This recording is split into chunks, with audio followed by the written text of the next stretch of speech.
신명기 32장에 나오는 모세의 노래, 기승전결 네 부분으로 되어 있다고 했는데, 첫 시간에는 기와 승을 살펴봤고, 지난 시간에는 전 가운데서 전을 이루는 세 내용 중에서 첫 번째 내용, 하나님의 분노와 심판, 이스라엘을 향한 분노와 심판에 대해서 19절에서 25절 말씀까지만 살펴봤습니다. 오늘 전의 나머지 두 부분과 결에 대한 내용까지 모두 살펴보면서 모세의 노래에 대한 내용을 끝맺겠습니다.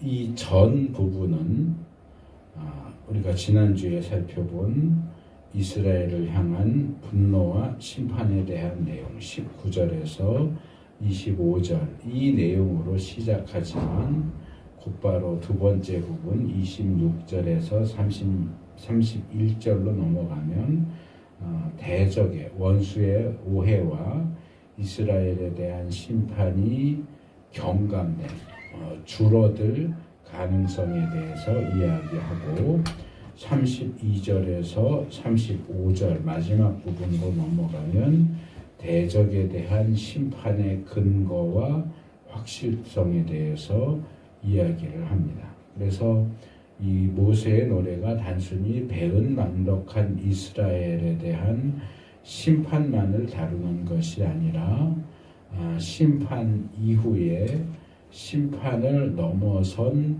은혜에 대해서도 다루는 내용이라는 사실을 알 수 있습니다. 지난 시간에 살펴본 이 전의 첫째 부분에서는 배은망덕한 이스라엘에 대한 하나님의 반응을 격분과 인연을 끊었다 하는 것으로 이야기하면서 그 격분하신 하나님의 발언을 제시했습니다. 20절과 21절이 하나님의 기본적인 입장, 생각을 제시한다면 22절에서 25절은 그들에 대한 심판을 좀 더 구체적으로 아주 지독하고 그리고 강렬하게 선언하는 것을 볼 수 있습니다. 그래서 처음 1절부터 이 이야기를 노래를 쭉 읽어오다 보면 이 다음에는 얼마나 더 지독한 내용이 나올까 하는 예상을 하게 되지만 실제로 26절로 넘어가면 마치 축구공이 튀는 것하고 럭비공이 튀는 것하고 다르잖아요. 축구공은 이렇게 차면 그 다음에 통통통 해서 찬 방향으로 가지만 럭비공은 어느 방향으로 튈지 알 수 없는 것처럼 전혀 우리가 예상했던 방향이 아니라 엉뚱한 방향으로 이야기가 튕겨나가고 흘러가는 것을 볼 수 있습니다. 마치 이 배은망덕한 이스라엘을 향한 하나님의 아주 극도로 격분한 그 진노가 살짝 꺾인 듯한, 마치 활활 타오르는 장작불에 물을 왕창 끼얹어서 불길이 확 사그라들어 버린 그런 모습을 연상하게 됩니다. 이전에도 이스라엘에게 복과 저주를 말씀하신 내용들을 살펴보면서 이스라엘에게 저주가 임하고 멸망이 임한다 할지라도 그것이 이스라엘의 완전한 멸종 또는 멸종으로 끝나지 않을 가능성이 있다 하는 것을 살펴봤고 그것이 몇 번 더 나왔습니다. 28장 46절, 62절, 29장 22절, 30장 1절에서 10절 같은 이런 구절들이 이스라엘이 멸망할지라도 완전히 없어지지는 않을 거라는 가능성을 제시하는 내용들이었는데 이제 여기 32장 26절 이하로 넘어오면서 그리고 마지막 단락인 기승전 결에서 그 부분이 조금 더 구체적으로 제시되고 있는 것을 볼 수 있습니다. 그래서 먼저 전에 중간과 뒷부분을 먼저 생각을 해보면 26절, 27절 상반절에 보면 느닷없이 본래는 내가 나의 백성을 다 흩어버려서 아무도 그들을 기억할 수 없게 하려고 하였으나 이게 이제 배은망덕한 이스라엘에 대한 하나님의 원래의 생각과 계획이었다 하는 겁니다.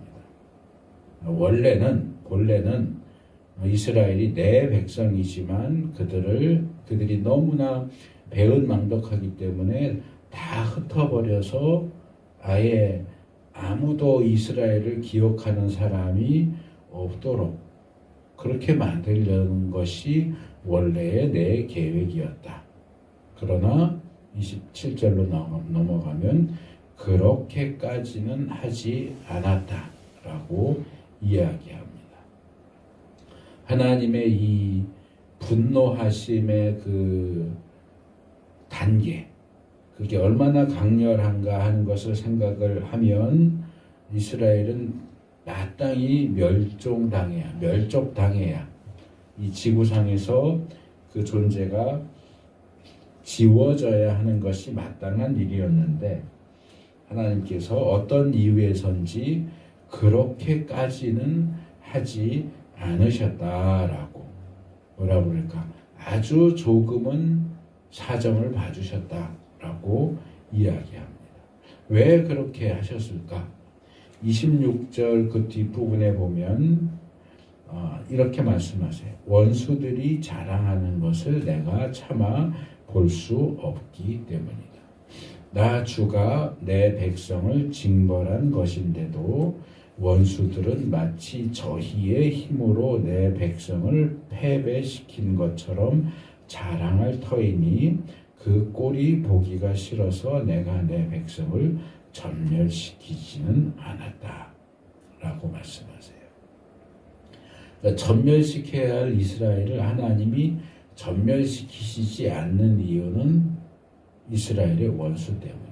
원수라고 했지만 구체적인 역사 속에서 보면 북이스라엘은 아시리아에 의해서 멸망을 당하고 남유다는 바벨론에 의해서 멸망을 당합니다. 그러니까 하나님이 직접 이스라엘을 쳐서 멸망시킨 게 아니고 아수르라는 몽둥이와 바벨론이라는 몽둥이를 사용하셔서 그들을 통해서 북이스라엘과 남유다를 멸망시키는, 말하자면 어떤 중간에 대리자를 세운 셈인데, 하나님이 아수르와 바벨론을 대리자로 세워서 이스라엘을 멸망시키는 역할을 하도록 했는데, 아수르와 바벨론은 무슨 생각을 하냐 하면 내가 진노하신 하나님의 대리자로서 이 역할을 하는구나 라고 생각을 한 게 아니고 내가 잘나서 이 못난 이스라엘을 멸망시킬 수 있었어. 이거 이스라엘도 별거 아니고 이스라엘이 믿었던 하나님도 별게 아니야 라고 스스로를 높이고 잘난 채 한다는 거죠. 그러니까 하나님 나 그 꼴도 보기 싫다. 이스라엘 꼴도 보기 싫지만 아수르와 바벨론이 하는 꼴도 보기가 싫다. 만약에 그들이 생각하는 것처럼 결국 그들을 통해서 이스라엘이 완전히 멸망하게 된다면 그들이 얼마나 더 잘난 척을 할까? 그것도 나는 보기가 싫어. 그래서 그들을 통해서 이스라엘이 완전히 멸망하는 일이 일어나지 않도록 조처를 취하겠다 하는 말씀을 하시는 겁니다. 이것을 조금 다른 관점에서 보면 하나님이 이스라엘에 대한 진노를 어느 정도 사기시고 그들을 완전히 멸망시키시지 않는 이유와 원인이 어디에 있느냐라고 할 때 적어도 이스라엘에게 있지는 않다. 본문은 그들의 그들에 대한 진노와 멸망이 경감, 줄어드는 원인은 이스라엘의 원수들에게 있다. 그 말은 이스라엘 자신에게는 벌 주는 그 벌의 양을 줄여줄 만한 원인이 이스라엘 자신에게는 없다 하는 이야기입니다. 얼마 전에 제가 비슷한 주제를 다루면서 에스겔 36장을 소개했어요. 그때 아마 제가 이렇게 막 숫자는 종종 헷갈려가지고 37장이라고 그랬었던 것 같은데, 에스겔 36장에 그 가운데 36장 22절에 보면 그러므로 너는, 여기 이제 너는 선지자 에스겔을 가리키는 겁니다. 그러므로 너는 이스라엘 족속에게 전하여라. 나 주 하나님이 이렇게 말한다. 이스라엘 족속아, 내가 이렇게 하련. 이렇게는 이제 포로에서 회복되는 걸 얘기하는 거예요. 너희를 포로에서 회복시키려고 하는 까닭은 너희들을 생각해서가 아니라 너희가 여러 나라에 흩어져서 가는 곳마다 더럽혀 놓은 내 거룩한 이름을 회복시키기 위해서다. 너희가 잘해서 회복시켜주는 게 아니고 너희들이 너무 엉망으로 나까지 엉망인 존재로 만들기 때문에 너희 때문에 더럽혀진 내 거룩한 이름을 되찾기 위해서, 회복하기 위해서 너희를 포로에서 회복시켜 줄 것이다 라고 이야기를 해요. 그래서 오늘 본문은 이스라엘에 대한 심판이 줄어든다. 100명이면 100명 다 죽이려고 했다가 뭐 한 80명, 90명만 죽이고 나머지 10명에서 20명은 살려준다.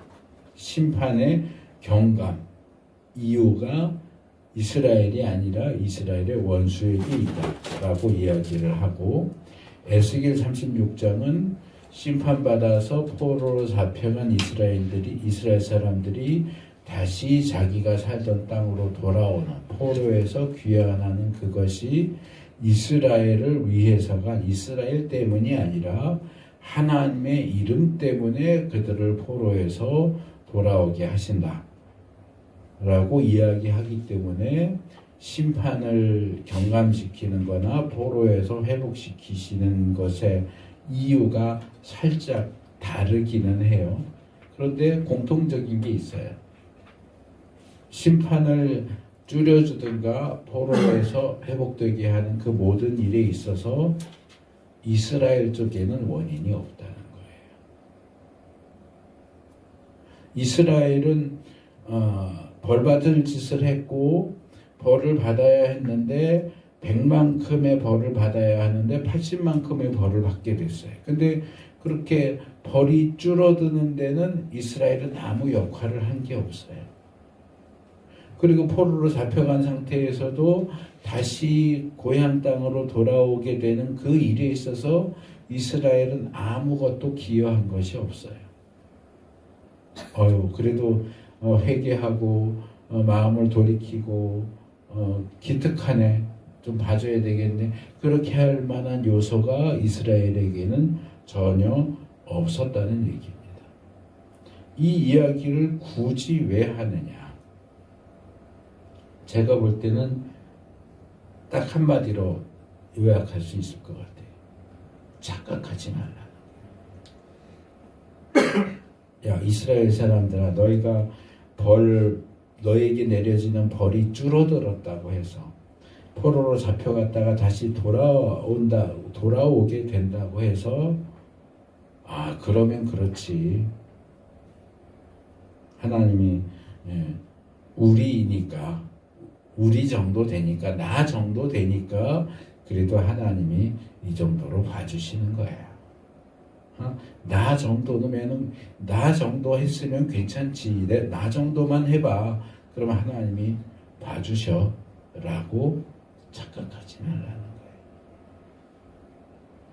왜 성경이 그리고 신학이 그렇게도 애를 써서 오직 은혜를 이야기하는지,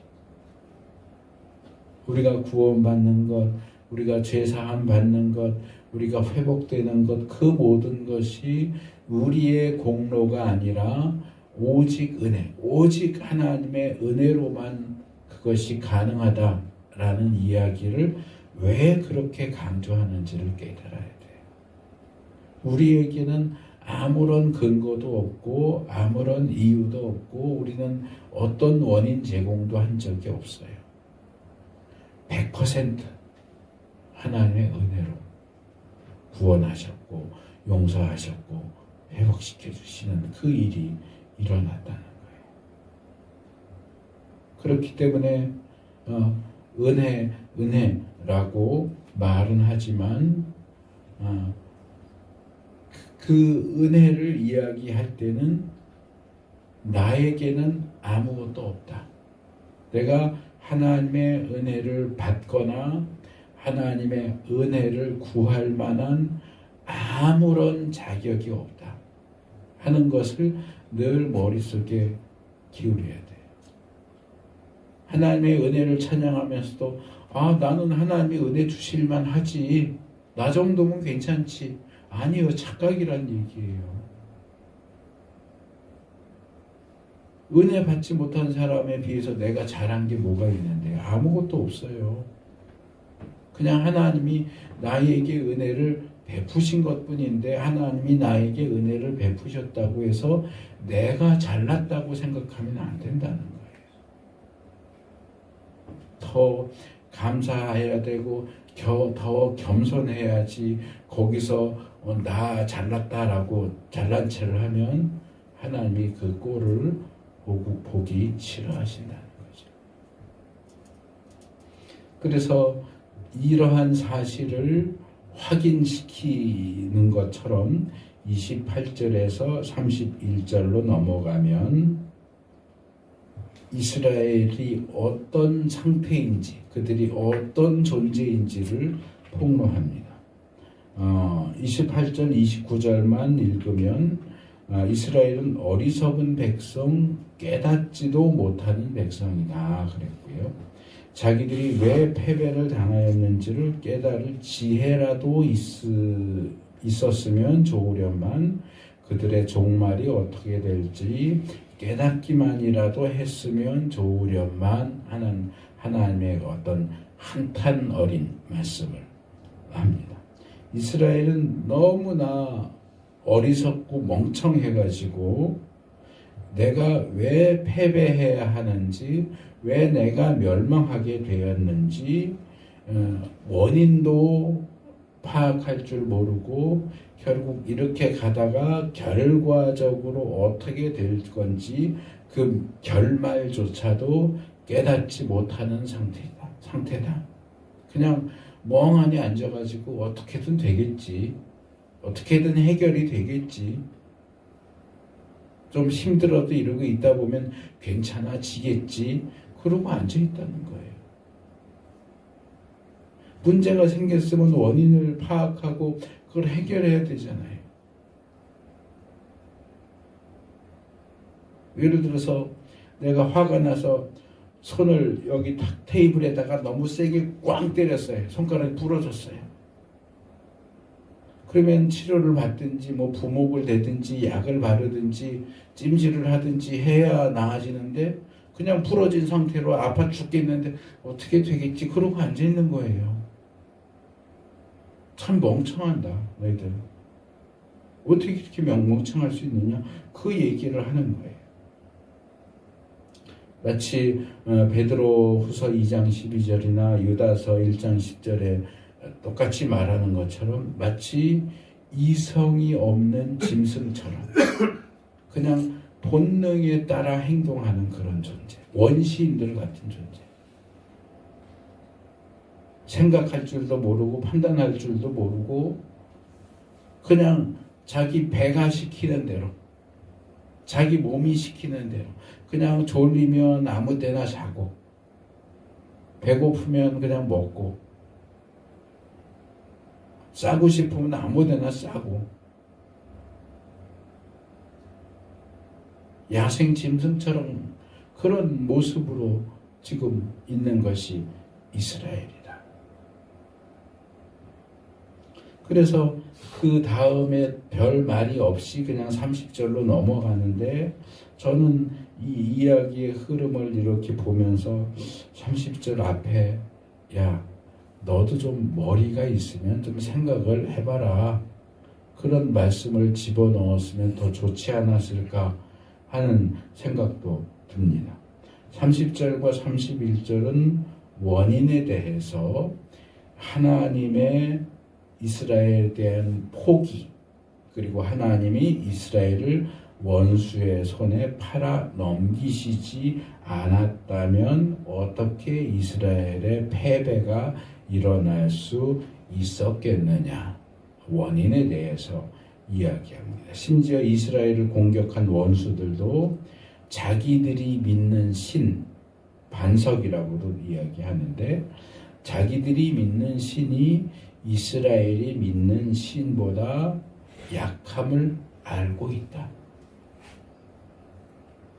그러니까 자기들이 이스라엘을 공격하고 패배시키는 일이 사실상 일어날 수 없다는 것을 원수들도 알아요. 그런데 현실 속에서는 그 일이 일어났어요. 자기들이 믿는 신이 이스라엘이 믿는 신보다 약한데 그러면 자기들과 이스라엘이 싸워서 당연히 자기들이 질 수밖에 없는 상황인데도 막상 싸워보니까 자기들이 이기고 있어. 이게 어떻게 된 일이지? 그건 원수들이 믿는 신보다 더 강하신 이스라엘이 믿는 신이 이스라엘을 내버리지 않았으면 일어날 수 없는 일이라는 거예요. 원수들이 이스라엘을 공격하면서 이스라엘을 패배시키면서 이상하네. 어떻게 우리가 이기고 있지? 이렇게 생각할 수밖에 없는 그런 상황. 그래서 사실은 일어날 수 없는 일이 일어나고 있는데도 불구하고 이스라엘은 멍하니 앉아있는 거예요. 패배를 당하면서도 이거 어떻게 해야 되지 하는 생각도 없고 그냥 앉아서 뭐 어떻게든 되겠지 이러고 있어요. 답답하지. 제가 소개했던 이 32장 구조를 김정호 교수님이 이제 기승전결로 구분한 것을 소개를 했는데 이 김정호 교수님 구분하신 그 표를 보면 이 전의 마지막 단락 32절에서 35절을 대적에 대한 심판의 근거와 확실성 이렇게 제목을 붙이셨는데 본문을 살펴보면서 저는 이건 조금 애매하다. 이 제목을 그대로 붙이는 건 좀 애매하다라는 생각이 들었어요. 왜냐하면 35절은 이스라엘의 원수들에 대한 심판을 이야기하는 것이 확실해요. 근데 32절에서 33절은 그것이 원수들에 대해서 이야기하는 것인지 이스라엘에 대해서 얘기하는 것인지가 확실하지가 않아요. 거기에 나오는 뭐 소돔의 포도나무, 고모라의 밭 이런 표현들은 선지서에서 이스라엘을 가리킬 때도 사용되는 표현이기 때문에 그게 이방인을 얘기하는 것일 수도 있지만 이스라엘을 가리키는 것일 가능성도 있다는 거죠. 또 독이 있어서 쓰다라거나 뱀의 독, 독사의 독 이런 독이라고 하는 이 표현들은 인간의 치명적인 죄악을 가리키기도 하고 다른 면에서는 하나님께서 죄인된 인간에게 벌을 내리실 때 그들에게 쏟으시는 하나님의 강력한 진노를 독이라고 표현을 하기도 해요.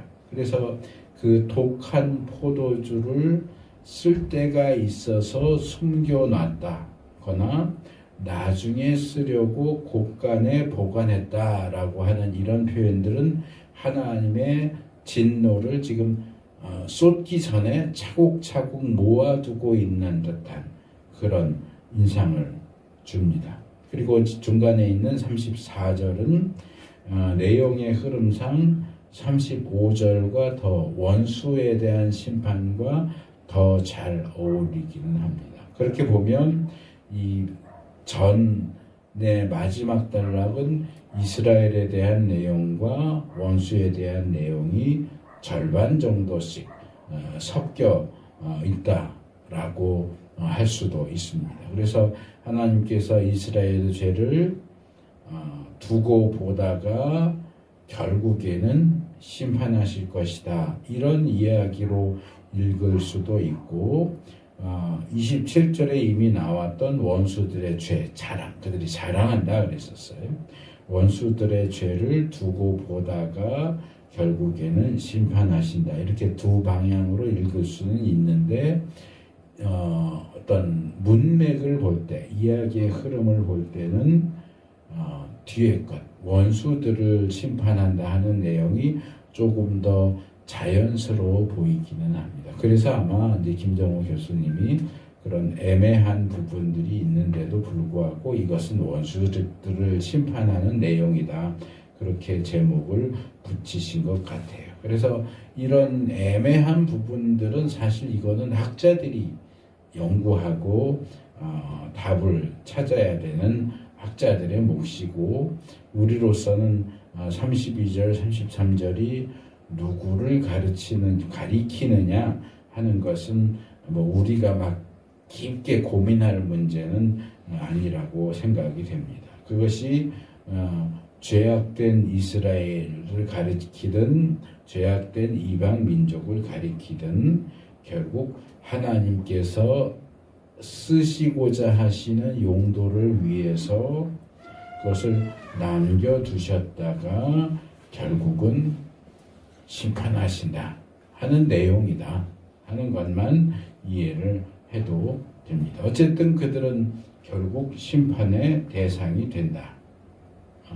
여기 본문 가운데 나오는 원수 갚는 것은 내가 하는 일이다 라고 하는 표현은 성경에 종종 나오는 표현이고 하나님께서 결국은 공의로운 심판을 행하신다.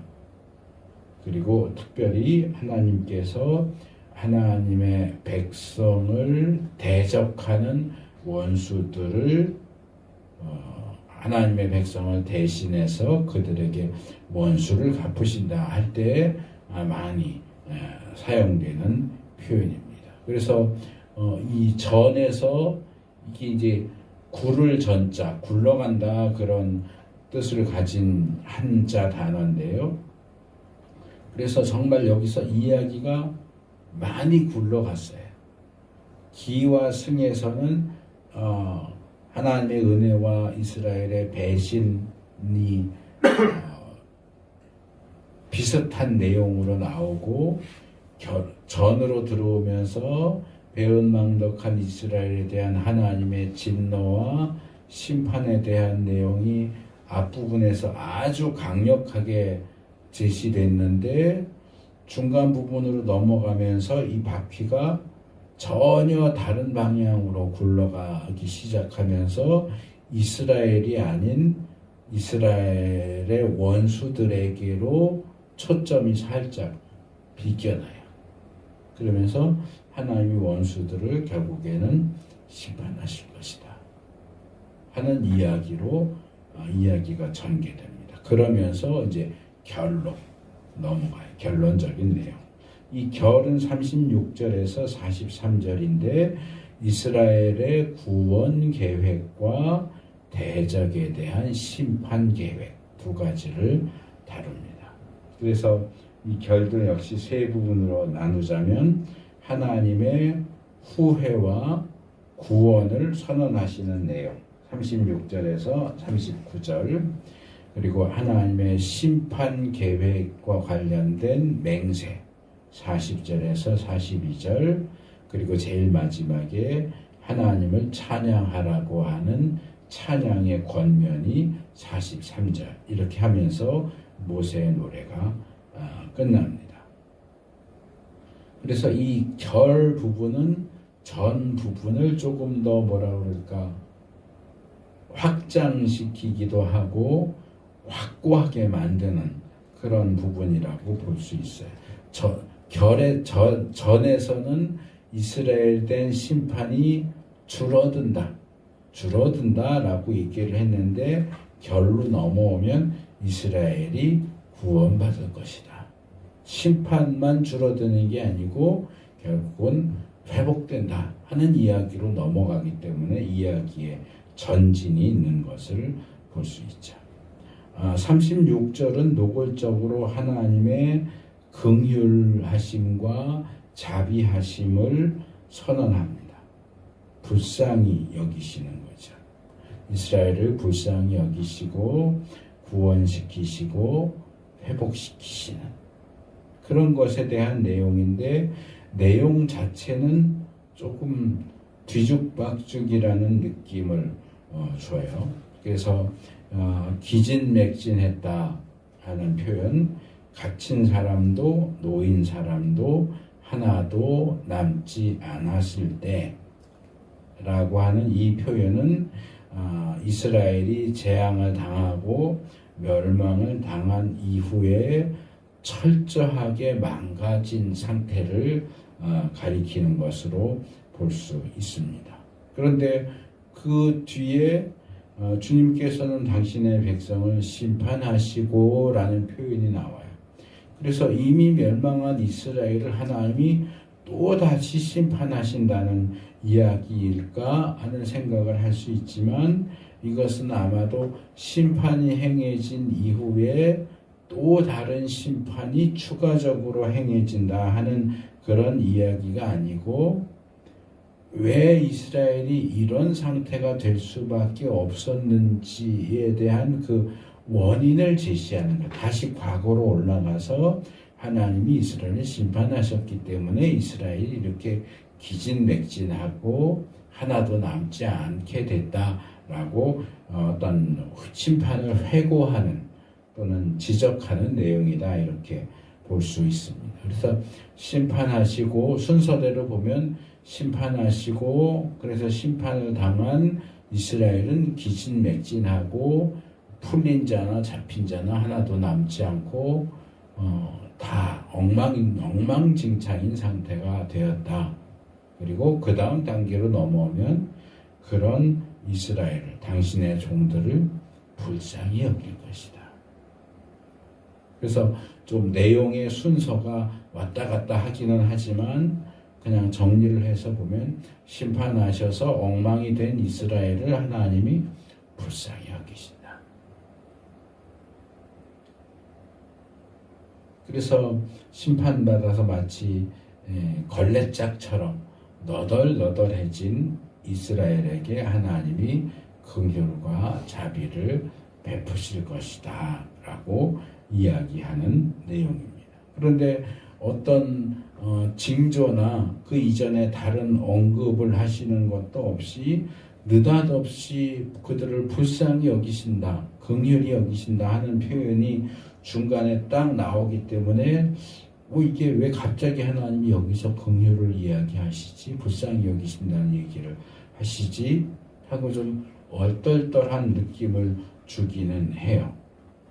그래서 그 상황이 이렇게 느닷없이 변하는, 그러니까 이스라엘의 배신과 하나님의 진노와 심판을 얘기하다가 갑자기 상황이 확 바뀌면서 이스라엘의 원수에 대한 심판을 이야기했고 또 갑자기 방향이 확 틀어져서 이스라엘을 불쌍히 여기신다. 이게 이 구약에 나오는 시에서는 종종 발견할 수 있는 어떤 이야기의 흐름이 급변하는 그런 경우들을 우리가 시편의 시들을 보면 종종 그렇게 나와요. 전에 제가 무슨 얘기를 하다가 조울증 얘기를 했어요. 조증과 우울증을 왔다 갔다 한다. 막 아주 우울한 분위기에서 이야기가 진행되다가 갑자기 너무너무 기뻐하는 모습으로 나오다가 또 갑자기 막 엉엉 울고 이런 좀 종잡기 어려운 그런 변화가 시편에 종종 나타나요. 그래서 그것을 논문으로 쓴 분도 있어요.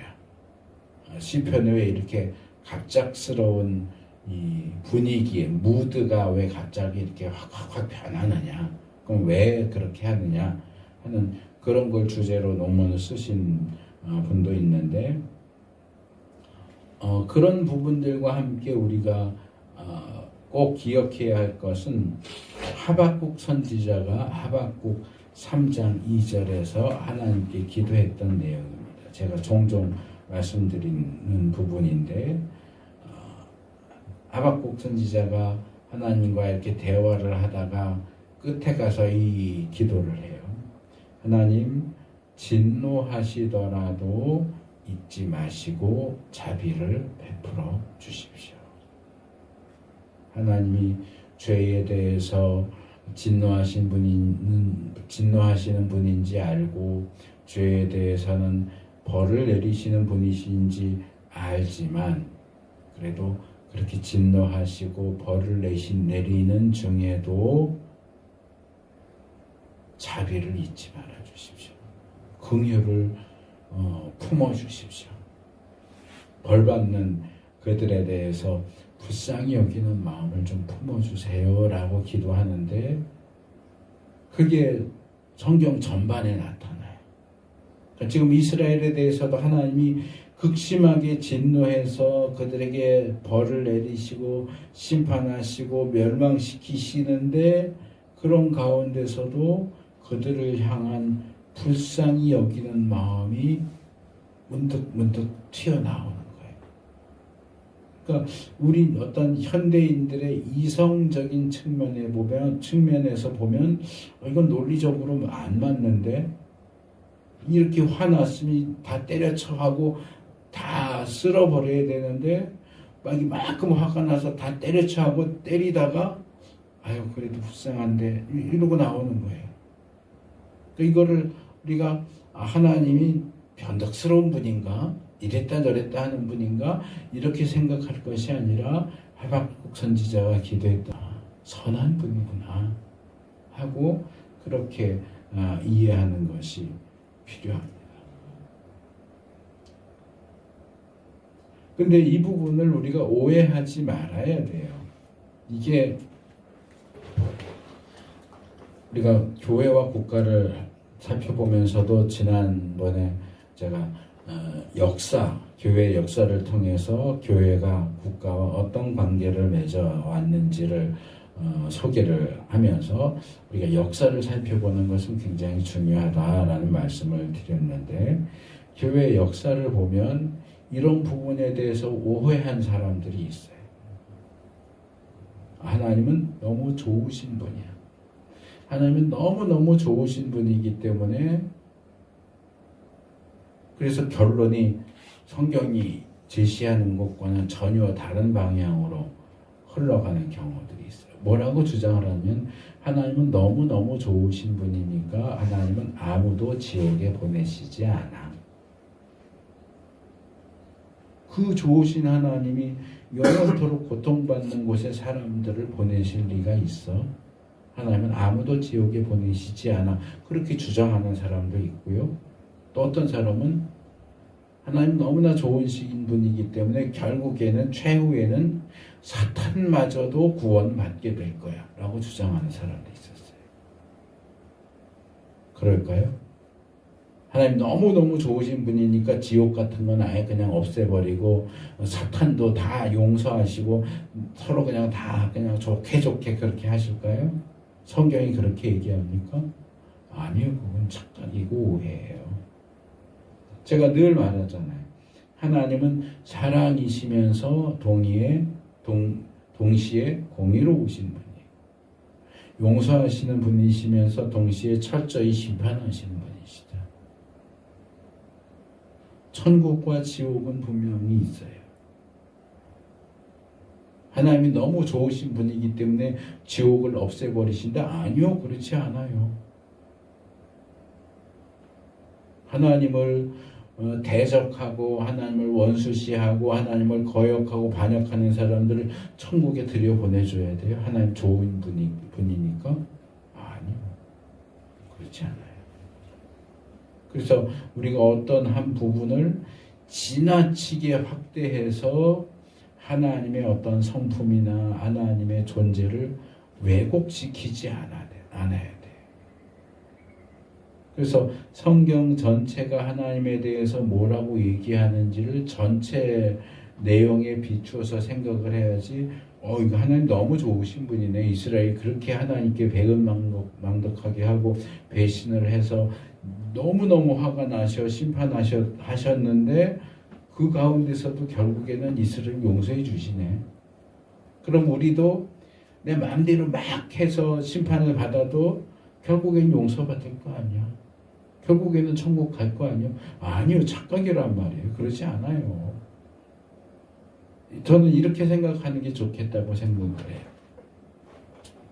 우리 동양권의 한자 표현 중에 무골호인이라는 말이 있어요. 무골은 뼈가 없다는 거예요. 뼈가 없는 좋은 사람, 흐물흐물한 사람. 이 사람이 이렇게 밀면 그냥 이렇게 밀리고, 이렇게 땡기면 또 그냥 땡겨가고, 때려도 괜찮아, 꼬집어도 괜찮아, 칼로 찔러도 괜찮아, 이러는 사람, 무골호인. 하나님 무골호인이 아니에요.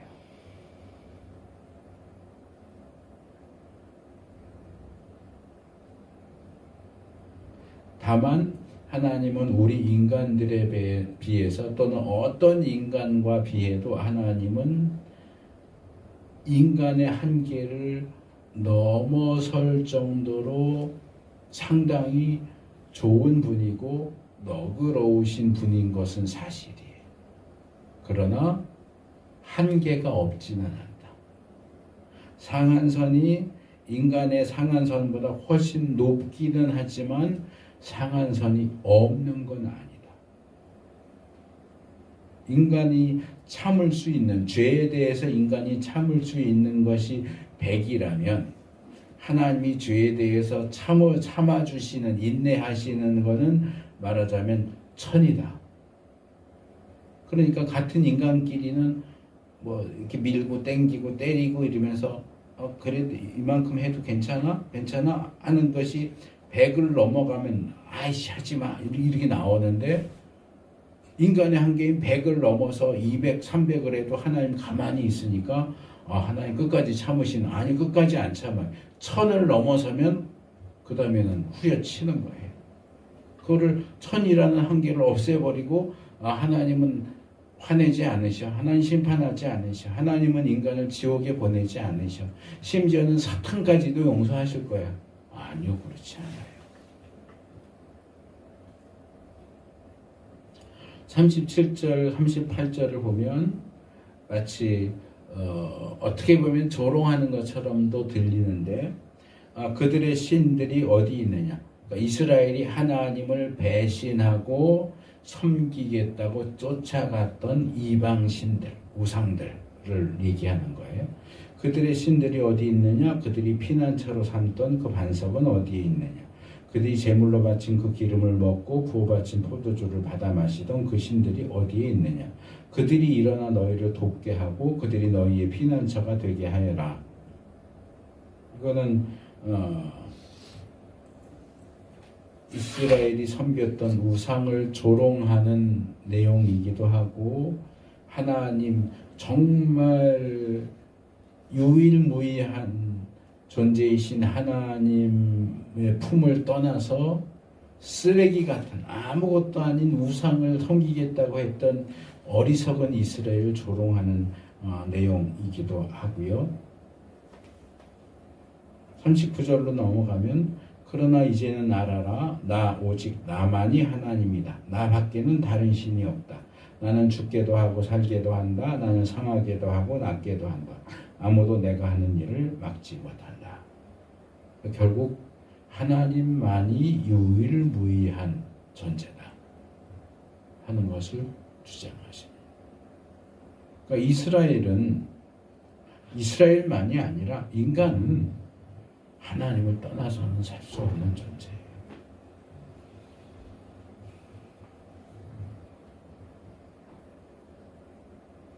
제가 언젠가 한번 소개를 했던 적이 있는데 어느 그 짧은 만화가 있어요. 제 기억에 우찌온가 하는 사람이 외국 사람이 쓴 짧은 그림책 같은 건데 거기에 이런 장면이 있어요. 어떤 사람이 감옥 창살 같은 거를 양손으로 붙잡고 나 여기서 제발 나가게 해줘 그래.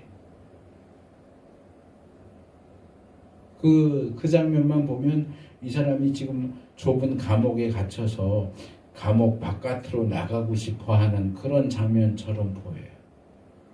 근데 화면이 바뀌면서 이 사람이 어디에서 뭘 하고 있는지가 나와요. 이 사람이 창살 안에 갇혀 있는 게 아니고요. 창살 바깥에 있어요. 창살 바깥에 있으면서 좁은 창살을 붙잡고 나 그 안으로 들어가게 해달라는 거예요.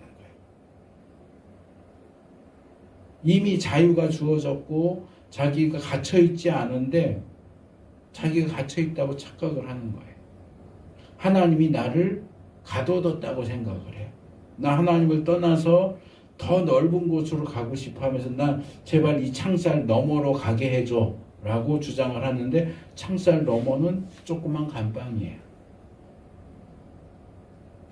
그러니까 자유로운 세계, 넓은 세계에 살고 있으면서 내가 갇혀있다. 하나님이 나를 간섭한다고 생각하면서 나 하나님 떠나서 내 마음대로 할 수 있는 자유로운 세계로 떠날 거야. 이거 창살 이거 열고 나 여기 넘어가게 해줘 라고 하는데 그 창살 너머는 좁은 감방이에요. 대부분의 사람들이 하는 짓이 그거예요. 하나님이 나를 간섭하고 제한하고 뭐 해라 마라 하는 것들 너무 힘들고 어렵고 마치 감옥살이 하는 것 같아서 내가 하나님을 떠나면 좀 내 마음대로 살 수 있을까? 아니요. 내가 지금 있는 여기가 넓은 세상이에요. 내가 하나님을 떠나서 자유롭게 살겠다고 하는 그 세상은 좁은 감방 속이에요. 우리가 생각을 잘못하고 있는 거예요.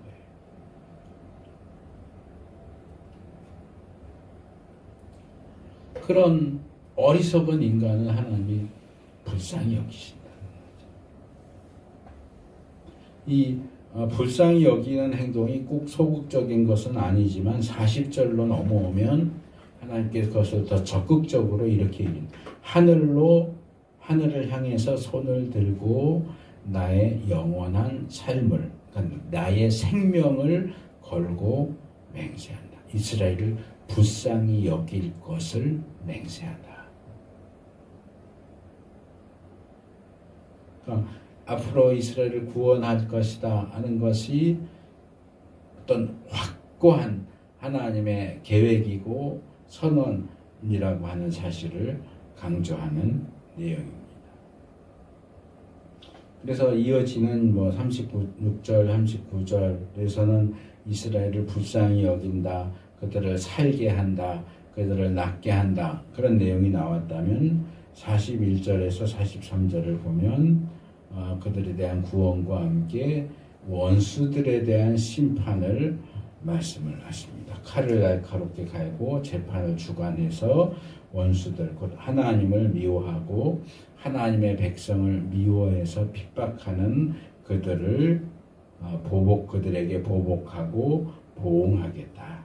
그래서 조금 잔인해 보일 수도 있지만 하나님의 화살이 피살자들과 포로들의 피, 적장의 머리에서 나오는 피를 취하도록 마시고 고기를 실컷 먹는다 하는 그런 내용들이 1절, 42절에 나옵니다. 아까 조금 전에도 제가 그 말씀을 드렸어요.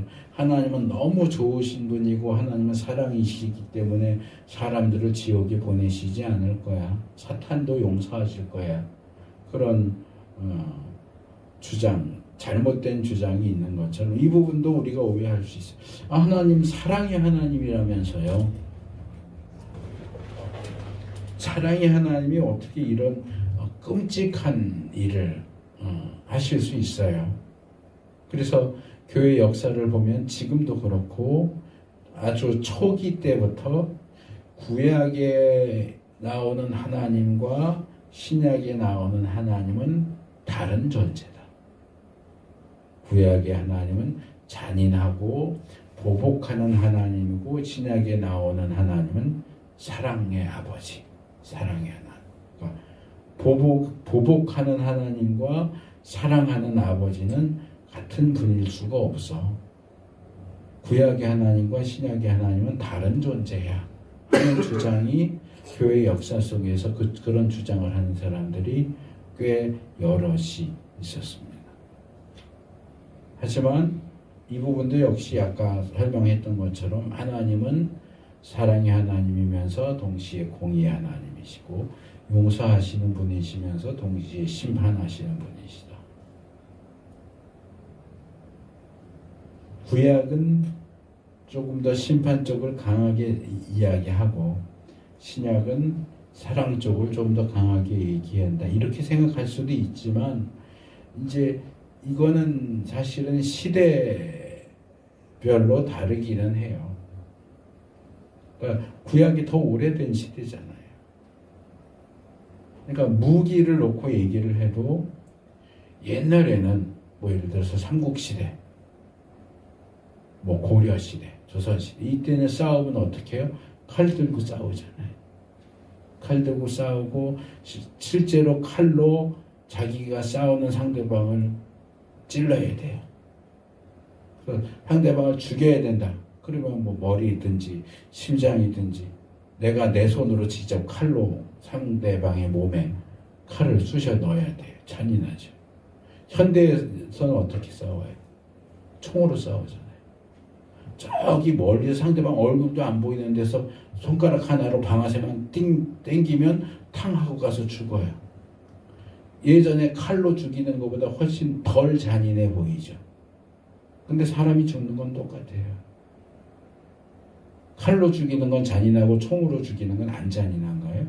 자비로운 건가요? 구약시대와 신약시대의 차이가 있기 때문에 그런 어떤 잔인한 표현들이 더 구약에 많이 나오는 건 사실이에요. 근데 신약이라고 해서 꼭 사랑만 얘기하느냐? 제가 예전에 그 말씀을 드린 적이 있는데 우리 교회 역사상 성경도 포함해서 교회 역사상 지옥에 대해서 가장 많이 가르친 분이 누군지 알아요? 지옥에 대한 얘기를 너무너무 싫어해서 오죽하면 사랑의 하나님이 사람들을 지옥에 보내실 리가 없어 이런 주장까지 하는데 지옥에 대해서 가장 많이 말씀하신 분이 구약에 나올까요? 신약에 나올까요? 예수님이에요. 지옥에 대해서 가장 많이 말씀하신 분이 예수님이에요. 여기 사랑의 하나님, 예수님, 사랑의 예수님이 어떻게 지옥에 대해서 가장 많이 말씀하실 수 있어요? 잔인한 거예요. 지옥에 대해서 얘기하기 때문에 예수님은 사랑하시는 분이 아니고 잔인한 분이구나 이렇게 얘기해야 돼요. 그 부분에 있어서 우리가 오해하지 않도록 조심할 필요가 있습니다. 이제 마지막에 이제 노래는 43절에서 끝나고 44절로 넘어오면 이제 모세와 여호수아가 이 노래를 백성들에게 가르쳤다 하는 내용으로 끝납니다. 31장 30절에서는 모세가 노래를 가르쳤다라고 하는데 여기 32장 끝에서는 여호수아가 추가돼서 모세와 여호수아가 노래를 가르쳤다 이렇게 나와요. 아마 이제 차세대 지도자로 세워진 여호수아를 조금 부각시키는 듯한 그런 느낌도 있어요. 어차피 모세가 죽으면 여호수아가 가르쳐야 하는 내용이기도 하고 그래서 우리가 뭐 대충이지만 모세의 노래를 다 살펴봤습니다. 이 노래의 배경을 제시하는 31장 16절에서 22절이 조금 부정적인 내용들로 가득했기 때문에 이 32장에 나오는 노래 내용도 그렇지 않을까라고 예상을 할 수 있지만 실제로 노래 내용을 보면 범죄와 재앙과 심판만을 얘기하는 게 아니라 심판 이후에 불쌍히 여기시고 고치시고 또는 원수를 심판하시는 내용들도 함께 담고 있어요.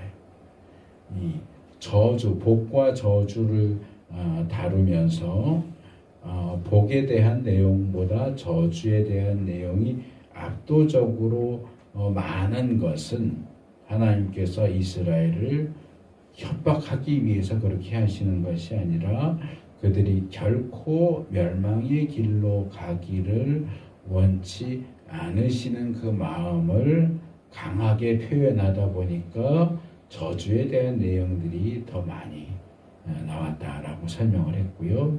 제가 조금 전에도 예수님이 지옥에 대해서 가장 많이 말씀하셨다 그랬는데 예수님만큼 지옥을 확실히 아는 분이 어디 있어요? 예수님은 지옥이 어떤 곳인지 실제로 보시고 아시는 분이잖아요. 그러니까 예수님이 지옥을 많이 말씀하신 목적이 뭘까요? 너희들 무슨 일이 있어도 지옥은 가면 안 돼. 손을 자르고 발을 자르고 눈을 뺄지라도 지옥은 절대로 가면 안 되는 곳이야. 그 얘기를 하려고 지옥 얘기를 계속 하신 거예요. 그러니까 똑같은 어떤 심정을 보일 수 있는 거죠. 그런데 이 노래에도 하나님의 그 안타깝고 간절한 마음이 들어가 있습니다. 그래서 하나님의 긍휼과 자비 그것과 함께 악에 대한 증오와 철저한 심판 내용을 함께 이야기합니다. 사랑이신 하나님과 공의이신 하나님, 용서하시는 하나님과 철저히 심판하시는 하나님, 그 하나님의 모습을 뭐라 할까? 조화 있게 우리에게 제시해 줍니다. 그게 본문이 제시하는 또 성경이 제시하는 하나님 아버지의 마음이에요. 그래서 우리가 이 하나님의 마음을 깨달을 수 있기를 바랍니다. 그래서 정말로 아버지이신 하나님이 자녀인 우리에게 바라시는 삶,